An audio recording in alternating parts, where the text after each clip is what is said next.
Oh que c'est beau! L'ambiance est sereine, très douce même ce soir dans cette salle à manger qu'on appelle un cénacle. C'est le calme, le grand calme de Jésus avant la plus violente des tempêtes qui soient et le déferlement des ténèbres, l'heure des ténèbres, comme l'appelle Jésus, des ténèbres qui vont souffler de toute leur force pour tenter d'éteindre cette lumière qu'est le Christ.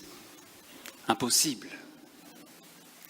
Jésus sait ce qu'il attend, il sait qu'il s'en va, et son humble majesté, son amour très grand, baigne cette pièce où il prend avec les siens son dernier repas.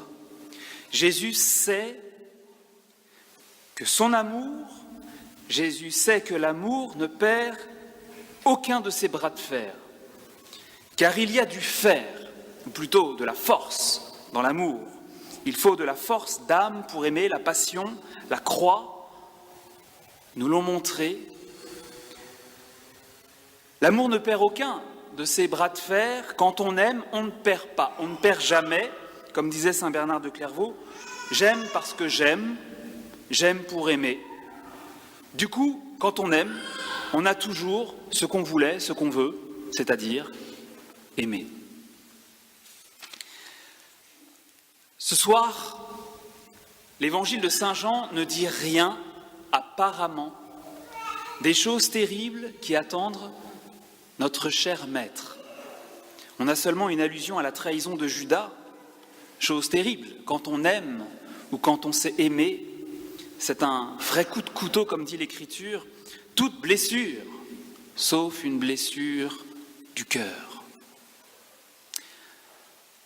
L'épître de Paul aux Corinthiens rappelle de son côté les paroles du Seigneur Jésus annonçant l'effusion de son sang. L'Évangile, non, apparemment.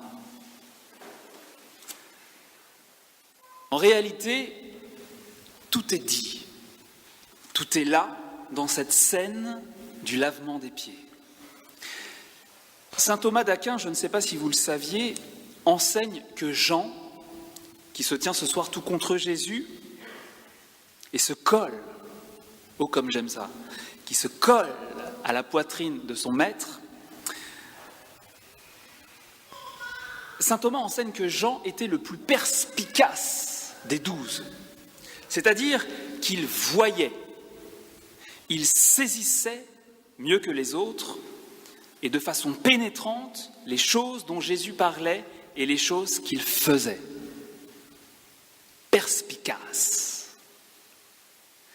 Et ce soir, je voudrais que nous adoptions, que nous essayions d'adopter le regard et le cœur de celui des apôtres qui fut le plus perméable à l'amour du Christ, raison pour laquelle on dit celui que Jésus aimait, c'est-à-dire celui qui se laissait imbiber, imprégner, envahir par l'amour de Jésus. Essayons de voir comme Jean a vu, accueillons les lumières du Saint-Esprit qu'il a reçues. Jésus se lève de table, dépose son vêtement et prend un linge qu'il se noue à la ceinture, puis il verse de l'eau dans un bassin. Alors il se met à laver les pieds des disciples et à les essuyer avec le linge qu'il avait à la ceinture. C'est ce que saint Jean écrit. Comme vous savez, laver les pieds d'un autre, c'était dans l'Antiquité la posture de l'esclave. Et l'esclave, c'était une chose. Jésus descend donc très bas ce soir. Et bien sûr, ceci est exemplaire. Il le dit d'ailleurs à la fin. Mais Jésus ne nous apprend pas ce soir seulement à rendre des services. Il y a quelque chose à voir au-delà, quelque chose que Jean a vu et que j'aimerais vous montrer. En fait, le lavement des pieds est une sorte de mime. C'est un geste qui symbolise tout ce que le Fils de Dieu a fait pour nous. Regardez. Jésus dépose son vêtement. C'est ce que saint Paul a dit dans la lettre aux Philippiens. Lui, qui est de condition divine, il n'a pas retenu le rang qui l'égalait à Dieu, mais il s'est anéanti. Jésus dépose son vêtement. Il ne laisse pas transparaître sa gloire, sa divinité. Jésus dépose son vêtement, puis il prend un linge qu'il se noue à la ceinture. Il prend ce linge, après avoir déposé son vêtement, comme il a pris notre nature humaine de la Vierge Marie. Devenu semblable aux hommes, s'étant comporté comme un homme, il s'est abaissé encore, prenant la condition de serviteur, dit Paul. Et il n'a eu de cesse, on le sait bien, de faire du bien aux hommes. Comme dit saint Jean, ayant aimé les siens qui étaient dans le monde, il les aima jusqu'au bout, comme un fou. Il laisse, si j'ose dire, sa grande gloire et il assume notre humanité. Vous suivez ? Puis il verse de l'eau dans un bassin. Alors il se met à laver les pieds des disciples et à les essuyer avec le linge qu'il avait à la ceinture. Il verse l'eau comme il va verser son sang pour nous laver, pour dissoudre le péché du monde. C'est avec l'humanité qu'il a prise, dont il s'est revêtu comme d'un linge, c'est avec son humanité ravagée, démolie par sa passion, qu'il nous nettoie et nous essuie. Il nous aime, dit le livre de l'Apocalypse, il nous aime et il nous a lavés de nos péchés par son sang. Quand il eut lavé les pieds des disciples, il reprit son vêtement et se remit à table. C'est comme une annonce de son relèvement d'entre les morts, une annonce de sa résurrection. Il se relève et reprend sa place. C'est l'entrée de Jésus, de l'humanité de Jésus dans la gloire du ciel qui est signifiée. Et d'ailleurs, écoutez ce qui est écrit dans la lettre aux Hébreux, c'est dans le Nouveau Testament. Ce Fils, ayant accompli la purification des péchés, le lavement des péchés, s'est assis à la droite de la majesté dans les hauteurs. Aucun doute possible, mes frères, à travers cette scène du lavement des pieds, Jésus et saint Jean, qui l'a perçu, ont voulu nous faire entrevoir quelque chose du mystère de la rédemption. L'amour infini, prenant une forme impensable afin de sauver l'homme indigne d'un tel geste. Le Fils de Dieu s'incarnant afin de pouvoir aimer jusqu'à l'extrême, jusqu'au sacrifice, afin de pouvoir aimer jusqu'au sang. Le Fils de Dieu prêt à n'être plus rien, prêt à s'anéantir pour que l'homme soit lavé, pour que l'homme soit sauvé. Comme disait saint Augustin, il n'aurait pas eu en lui de quoi mourir pour nous, sans cette chair mortelle qu'il a tirée de nous. C'est ainsi que l'être immortel a pu mourir. Par son sang versé, nous allons avoir le pardon, la rémission des péchés. Notre âme sera blanchie et retrouvera, façon de parler, une peau de bébé.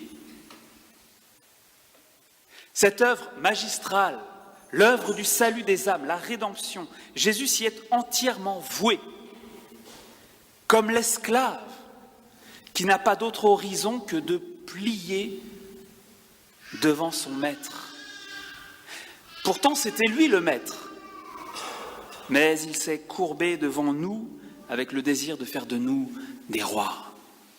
Il s'est agenouillé devant nous comme le roi prêt à échanger avec les pécheurs sa couronne contre le droit de les sauver tous.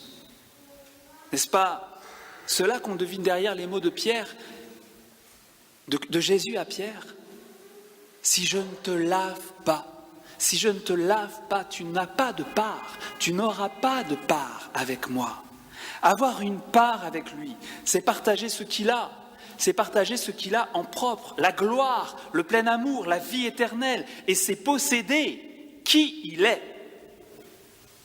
Si je ne te lave pas, tu n'auras pas de part avec moi. En prononçant cette parole ce soir, alors qu'il adopte la posture de l'esclave, c'est comme si Jésus disait à Pierre et à chacun de nous, « Je t'en supplie, fais de moi ce que tu voudras, aime-moi ou tue-moi, mais laisse-moi sauver, laisse-moi laver ton âme. Aime-moi ou tue-moi, mais laisse-moi t'offrir mon trône, ma couronne et le ciel tout entier. » Voilà, j'en suis convaincu, comment Jean voit la scène qu'il a mise sous nos yeux ce soir, le lavement des pieds. Ce regard que je voulais porter avec vous sur ce sublime geste du Christ pour attiser en nous ce soir un amour admiratif du Christ. C'est sûr, Jean, perméable à l'amour de Jésus, admirait le Christ. Il admirait le Fils de Dieu, prêt à n'être plus rien. Le Fils de Dieu prêt à s'anéantir, prêt à mourir pour l'homme, pour que l'homme entre au paradis, revêtu de la gloire de Dieu. Il admirait l'amour infini, prenant une forme impensable afin de sauver l'homme indigne d'un tel geste. Bien sûr, c'est quand le Seigneur s'anéantit, c'est quand Jésus est comme réduit à rien qu'il est, à nos yeux, le plus grand et le plus beau, n'est-ce pas ? Alors en définitive, le lavement des pieds, on peut le dire, est une prophétie de la messe, une prophétie de la croix. Et l'on peut dire de cette scène renversante ce que Benoît XVI disait de la croix. D'ailleurs, la croix, comme le lavement des pieds, était réservée aux esclaves. Quant à l'hostie, il n'a même plus l'apparence d'une personne humaine, on dirait une chose. On peut dire de cette scène du lavement des pieds ce que Benoît XVI disait de la croix. La croix, c'est la dernière place. Et le crucifié n'a pas d'autre place. Il a été dépouillé. Il n'est personne. Et pourtant, cette humiliation extrême est la véritable exaltation, c'est-à-dire la vraie grandeur. Oui, Jésus est à la hauteur de Dieu, parce que la hauteur de la croix ou la bassesse du lavement des pieds, la petitesse de l'hostie, est la hauteur, la grandeur de l'amour de Dieu, la hauteur du renoncement à soi-même et du dévouement aux autres. Nous voulons demander à Dieu qu'il nous fasse comprendre cela de plus en plus. Amen.